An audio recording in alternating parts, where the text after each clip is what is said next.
Hey there, this is Patrice Washington from patricewashington.com, where we chase purpose, not money. I'm back finishing up part 2 of my interview with award-winning film and TV producer, best-selling author, internationally known preacher, and spiritual success coach, DeVon Franklin.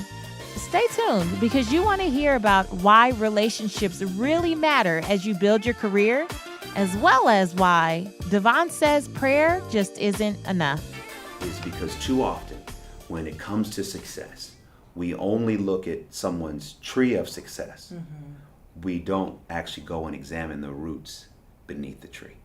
And so what I wanted to let people know is like, look, people who may know of me may think, well, he's got this company and he's got Megan as his wife and all that kind of stuff. Like, oh, it's just all easy. Right. I was like, no. Let's go back to the beginning. Yeah. Okay, we talk about the bottom. Yes, I drove Benny Medina. First of all, Benny is awesome and truly one of the most powerful and influential managers.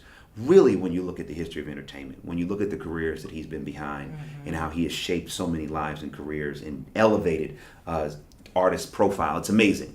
And he still manages Jennifer Lopez to this day. So, what he's done with her is incredible. So at the time, he was managing Babyface, he was managing Puffy. And so for me, when they said, hey, well, Benny wants you to drive him, I was excited because it was an opportunity. Man, you say that in the book, but yes. You know how many people would be like, I'm not doing that. Why would I drive him around? But that's why, I'm going to say the truth. That's why those people are not here right now. And I don't mean here because of their mortality. I mean here because of their hustle. Because too often we overlook opportunity that's being presented. It doesn't look like what we want.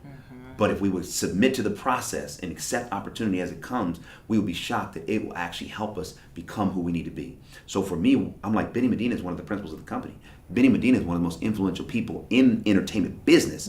So what better way than every day when I was in the office to be right there with him, driving him from rehearsal. Check this out. We would go from rehearsing for the Soul Train Music Awards, right? And we're talking about Lil' Kim.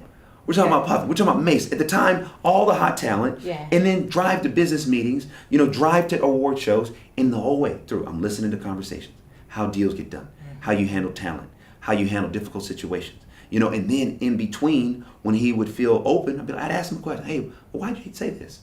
Why'd you do that? It was training. Yeah. I was getting my CEO training. I was getting mentored. I was getting brought up because too often we want to do it. We don't want to submit to the process where we get to learn how to do it. And so I wanted to write that story to say it was awesome because Benny gave me 3 things: opportunity, information, and experience. I didn't need money from him. Yeah. Give me opportunity. Give me information. Give me experience. If I have those 3 things, I will get money. That's really good. And in the 10th commandment, your world is smaller than you think. Yeah. We know about 6 degrees of separation, but you say something about 0 degrees from our destiny. Yes. So can you kind of expand upon that? What does that mean? Yeah, what I talked about is that, there's that old adage, 6 degrees of separation. And I talk about in the book the genesis of that. And then I also talk about, the kind of fun anecdote that happened years ago about 6 degrees of Kevin Bacon, where, they would identify actors and pretty much any actor was about 6 degrees away from Kevin Bacon. And what I talked about is in the natural, there may be 6 degrees. But from a spiritual point of view, there's 0 degrees. Because I do believe that when we operate in purpose, when we operate in destiny, when we operate specific to where we're supposed to be, and we're getting up every day, and we're putting preparation behind our prayer, and we're putting work behind our faith, I believe we align ourselves for God then to do something that in the natural makes no sense. Right. Which is we think that the person that we need to get to is so far away. But we have no idea that the more we operate in purpose, the more we become great at what we do, that person that we think is 6 degrees of separation away is 0. Yeah. The people that I have in my life and the people that I've been able to meet and the mentors that I've been able to attract are people that I have no right on paper to know or have access to. But the degree between me and them has become 0, not just because of who they are in the world, but because of the path I chose to walk down. And so I wanted to put that in the book to help encourage someone to stop feeling like your hopes and dreams are so far away. They're much closer than you think because the world is smaller than you think. Yeah. Especially when it comes to communities. Again, I talked about this earlier. It's like with business. The business community is small, no matter what industry you're in. People talk. They'd say, hey, who's good at this? Who's good at that? Who has a good reputation? That travels. So the very people you may think, oh, I wish I could get to know. You have no idea. Keep operating in purpose. Yeah. Keep showing up. Keep doing good work. They're going to be saying, hey, I need to get to know you. That's what's going to happen. Yeah. And so that's why I wrote that in the book. And that's what I mean by 0 degrees of separation. I love in the book that you talk about pray and prepare. Oh, because sometimes, you even say that sometimes our faith can weaken us. Well, here's what it is. Here's what it is. I love this concept. Is that the Bible talks about, faith without works is dead, right? So that means we have to be in works behind our faith. So too often we will say, oh, how are you doing? Oh, I'm praying about it. Well, how's your promotion? How's the job? I'm praying about it. Okay, now there's nothing wrong with prayer. But if all we do is stop at prayer and we don't put preparation behind that prayer, then what I say is that maybe our prayers, we're using that to mask our fear. Because we're afraid to act. We're afraid to step out into what we believe and do what we hear in our heart because we're afraid that it may not work. So as a result, we say, oh, I'm praying over it just to give ourselves more peace to deal with the reality that we know there's something we're supposed to do, but we're afraid to do it.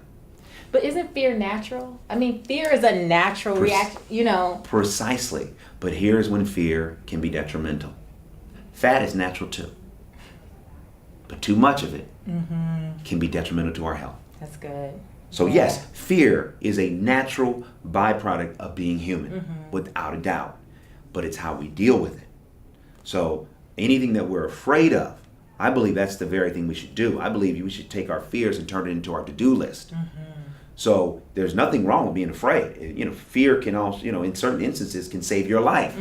Because you're afraid, you go into survival mode, it helps save your life. So fear can be used in a positive way, but we have to do that. When fear paralyzes us, and then we take that paralysis, and then we say, okay, well, I'm praying on it. No, the only thing that's going to help you overcome your fear is starting to do something. Yes, it's lack of clarity, right? Because once you do the research and you know that you know, there's nothing really to be afraid of. You can speak with confidence, right? I know, but too often I have found that so many are afraid of failing, afraid of how they're going to look. And I say, who cares how you look? And also I talk about in that same chapter that people think of failure as a setback. And I say you see it as a setup. Setup. It's a setup. I love that. When you're operating in your purpose and you're taking steps towards your destiny, I don't believe that there's anything called failure. Why? Because certain things may not work out to what you would have wanted. But what did you get out of it? You learned. You got wisdom out of it. You got information. You got opportunity. You got experience. You learn more about yourself. You learn more about your industry. So anything that doesn't go right, or what we would say right, is filled with vital lessons to help us get to where he wants us to be.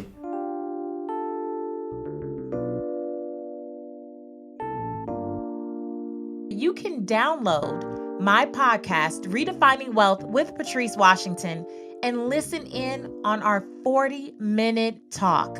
40 minutes of wisdom, of wealth, of goodness, of success principles that you don't want to miss. So download my podcast, Redefining Wealth with Patrice Washington, because DeVon and I are committed to helping you live your life's purpose, find fulfillment, and earn more without ever chasing money.